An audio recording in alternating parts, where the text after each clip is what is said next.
Good morning, everyone. Thanks for joining our webinar on ABM strategy this morning. I'm Vincent DeCastro, President of SEO My Business. I have over 16 years of digital marketing experience between SEO, PPC, social, marketing automation. And with me this morning is Jason McDaniel. Jason, you want to introduce yourself? Hi, everyone. I'm Jason McDaniel. I manage ad ops for ABM clients.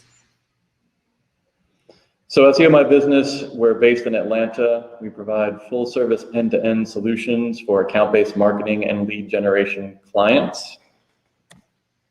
So ABM works because it targets an organization instead of just an individual, and because it's more specific in advertising and reporting, which leads to a higher ROI and more clear results than traditional lead gen.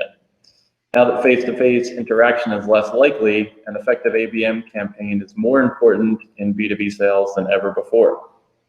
So 87% of account-based marketers report their ABM strategies significantly outperform their other marketing initiatives. And 91% of companies using ABM have been able to increase the average deal size. But most organizations don't have the bandwidth to develop a true end-to-end ABM solution. In fact, only 25% of marketers have confidence in their organization's ability to execute an ABM strategy at scale. So ABM fits with longer sales cycles, 6 months to 2 years. And so because results can take several months to become evident, starting out with a detailed plan helps to ensure success. Large organizations can have buying committees of over 12 people. So your advertising needs to influence these people in this committee who facilitate a purchasing decision. Now, how do you avoid being part of that 75% who fail? It all starts with your strategy. By developing a strategy similar to the 5 steps we follow, you'll be able to ensure that you can join the ranks of the ABM elite. That means defining buyer persona in the purchasing committee, map the buyer journey from awareness through evaluation, collaborate on engaging assets for each individual journey, unification of messaging across all platforms and channels, and track accounts as they engage with the campaign in order to push them down the funnel. The first thing that you needed to do in developing your ABM strategy is define the buyer personas in the purchasing committee. So what does that look like? I find it helpful to ask myself a couple of questions. What other companies are in a similar industry? How big is the company, and who are its competitors? Who's in charge? Have any new C-level executives just joined the team? What's the organizational structure? Who actually has the buying power? And what does the procurement process of a product in your space look like? From there, you need to be able to figure out buying habits, priorities, pain points, go-to industry publications, and current buying positions within their company. The Harvard Business Review found it takes an average of 6.8 people in the purchasing committee to sign off on the purchase of a B2B solution. The next step is to map out what your customer's buyer's journey looks like.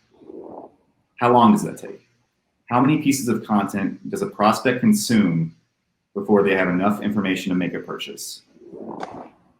It's important to take a look at the individual interactions that take place at each stage of the funnel.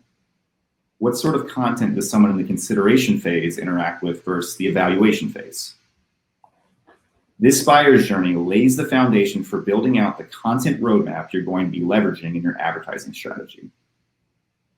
Without it, you won't be able to effectively nurture your pipeline, which leads us to actually developing the assets we need for ABM. When creating an effective assets for ABM, it is important to first understand the audience that will be viewing the assets. A director of operations will value different information than a VP of finance. It's also incredibly important to deliver content that is relevant to the buyer's position in their journey. Are they a lifelong customer, or have they never heard of you before? Your strategy plan should map out stages of the funnel and the job titles you expect to interact with at those stages. This is where you can dig in and evaluate what content, landing pages, creative, etc. are already in existence and what will need to be created for the campaign. An effective ABM campaign will consume 40 or more pieces of content, landing pages and value add web pages, hundreds of display ads, videos, webinars, and podcasts. So mapping out how all these assets fit the plan is critical. Which leads us into talking about unification of messaging across all platforms and channels. Conveying a similar message in a 5-page buyer's guide, multiple ad sets, and video ads can be a challenge for internal marketing departments who often use different vendors and internal people for each. Starting at the awareness stage and moving through the next 3 stages of the funnel, your messages to each persona should become more and more focused on their unique concerns. As an account moves from the awareness stage and begins to recognize the advertiser, your messaging needs to remain consistent across all channels: programmatic, display, webinar, search, etc. All this will lead a few accounts to the evaluation stage or bottom of the funnel, and here's where that unification of messaging pays off big time.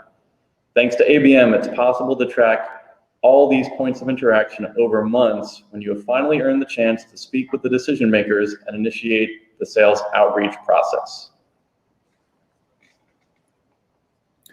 Now we've reached the strategic step that sets what SEO My Business does apart from others in the ABM space.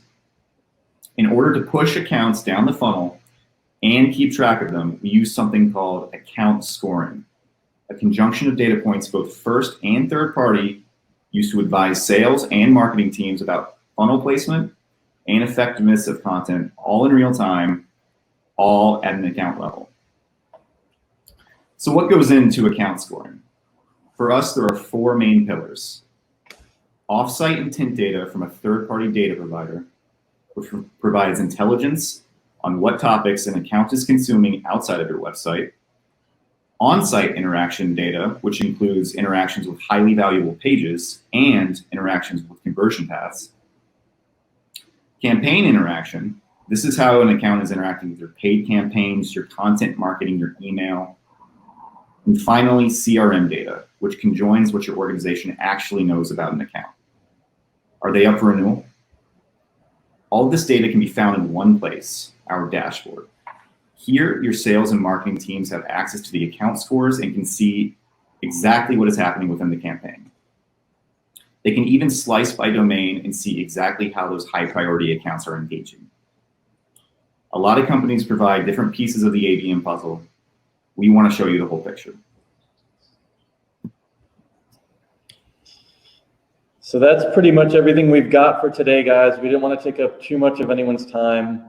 This is intended to be an ongoing series of individual aspects of account-based marketing, starting obviously with the strategy first and then moving through the different phases that we have found to be important to a successful ABM campaign. It's Friday morning. I know everyone's got a lot of other stuff to do, but I wanted to see if anyone has any questions out there we can answer. And if not, you can just look out for an email of this recorded webinar. It'll be emailed out to you, as well as an invitation to our next webinar in a few weeks.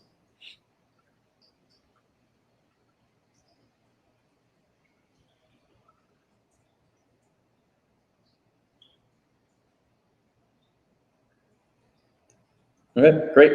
I don't see any questions, so I hope everyone has a terrific rest of your Friday and enjoys a beautiful weekend. Thanks for all the team. Oh, hang on.